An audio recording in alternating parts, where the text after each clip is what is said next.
We also welcome two members of the committee as they, and I don't believe they've asked their questions yet, and I apologize, gentlemen. I haven't been able to monitor the whole hearing, but we welcome back Congressman Brad Sherman, the Democrat of California, and we also welcome Don Manzullo, the Republican of Illinois. Thank you both for joining us today. Thank you. Thank you. Congressman Sherman, what do you make of the proposal from the administration on this regulatory framework? Well, there are really two parts. One is to have a systemic regulator. The other is to have really a change to our bankruptcy laws. And I think our bankruptcy laws were probably adequate to take AIG into bankruptcy where it should have been, either bankruptcy or receivership many months ago. There's little excuse for not doing that. That would have saved us tens of billions of dollars and voided the bonus contracts. But it would be good for Congress to tweak our bankruptcy and receivership laws. What I'm concerned about is a situation where we're called upon to bail out a financial institution or its creditors. Bankruptcy and receivership means that the company's dead and a federal agency or a bankruptcy court splits up the cadaver. It should not mean that the taxpayers come in and cater the wake. All right. Congressman Manzullo, what do you make of what you're hearing today? Well, first of all, I agree 100% with what Mr. Sherman said. Wow. How often does that happen? Well, actually it does with us. We work on a lot of projects together. My problem is this. The Fed has already had the authority to, for example, get rid of 327 and 228 mortgages, and also to require written proof of a person's income before that person can get a mortgage. So here we had the very powerful Fed, all the powers in place to stop a lot of the bleeding in subprime. They sat back and did nothing. So why create another organization to sit on top plus?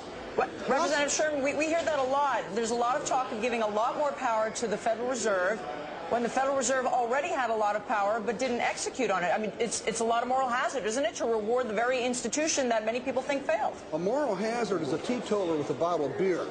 But these guys keep on speaking in terms of throwing out all types of terms, systemic risk, you know, referred to a mushroom with a stem on it. The big problem is this. Something happens in the markets, these guys sit back and look at each other and play doodles with each other's noses and eyes on pieces of paper. They have the power already to do something, and they don't do anything. What do you think, Congressman Sherman? Look, if you're not going to involve any of the people and agencies that have some of the blame for where we are now, you disqualify just about every agency and everybody in Washington. I do think the thing that worries me about the Fed is they have this tremendous power under Section 13.3 to loan money to just about anybody on terms that they think are sufficiently secured. And if they were a regulator, the more we make them a regulator, the more inclined they're going to be to say, well, we don't want anybody to say we screwed up as a regulator, so let's keep the company alive by making it some loans. Guys, I'm a little slow on this. Help me out here. Yeah. If we look at the FDIC model and we say, okay, there are going to be capital requirements, liquidity requirements, are we always pretty much going to avoid getting to the cliff at this point if we're regulating as we go? What was that again? In effect, if the capital requirements, liquidity requirements are what they are, and we're regulating as we go, aren't we going to avoid getting to the place we're at now? Well, no system is perfect. We do have an FDIC with capital requirements and a reserve, and yet hundreds of banks go under, most of them small, every year.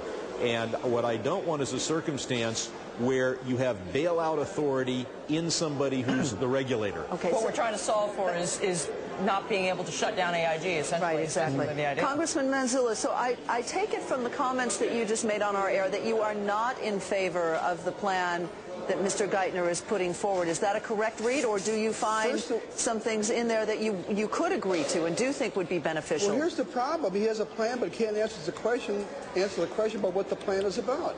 Congressman Royce asked him a question, what would you do with somebody the size of GE Capital? He hawed, he shuffled his feet, he said, well, we'll have to look into that. No, the problem is this, or the issue is this, you look into something that dramatic before you propose the plan. Congressman Manzullo, they're shooting from the hip. Congressman, isn't it easy to throw rocks? We are in unprecedented territory here. This is a fairly comprehensive plan, and I think Mr. Geithner along the way has said several, excuse me, Congressman, has said several times, you know what?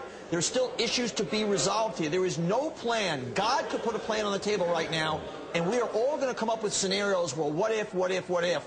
We are in uncharted new territory here, sir. Excuse me. People threw rocks at my constituents who lost 60% of their pension plan at the same time that taxpayers bailed out AIG so they could honor their pension insurance plans.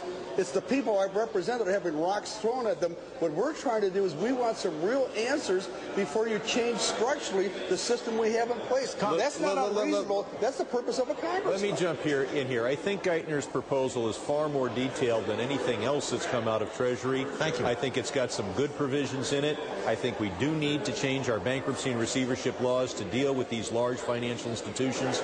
And at the same time, I want to make sure that we don't have the taxpayer money put at risk, and that the entity that is capable of deciding to do a bailout is not the same entity that's responsible for for regulating and might be blamed for putting us in a position where the bailout is necessary. All right, but Congressman Manzullo, it's one thing for a regulatory overhaul to try to protect the financial system from collapse. It's another thing for an overhaul to try to protect an investor from losing money. Which extreme do you think this proposal from Geithner is going toward? Which is it doing more of? Protect the system or protect the investor, because he can't protect himself? Well, the whole purpose is to protect the consumer. I mean, to protect the investor, the person with the 401k or the IRA that got clawed up in this system now, and unfortunately it's our constituents that are the victims of it. But do hedge fund investors deserve to be protected from risk? They're all multimillionaires. They put money into hedge funds at their own risk. Do they? You know what? This largest city in my congressional district, $41,000 income per household. That's the median income for the people that I represent. They're not these real large investors that have thrown away, wasted all kinds of money.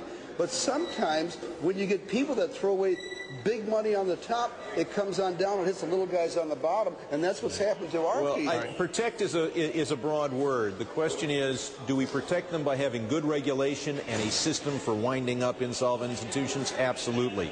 But do we throw taxpayer money into the circumstance? Do we tax the people in my district because a city in his district made a bad investment? I don't think so. Or vice versa. Or vice versa. Gentlemen, we're grateful for your time. We love the lively conversation as well. Thank you both for joining us today.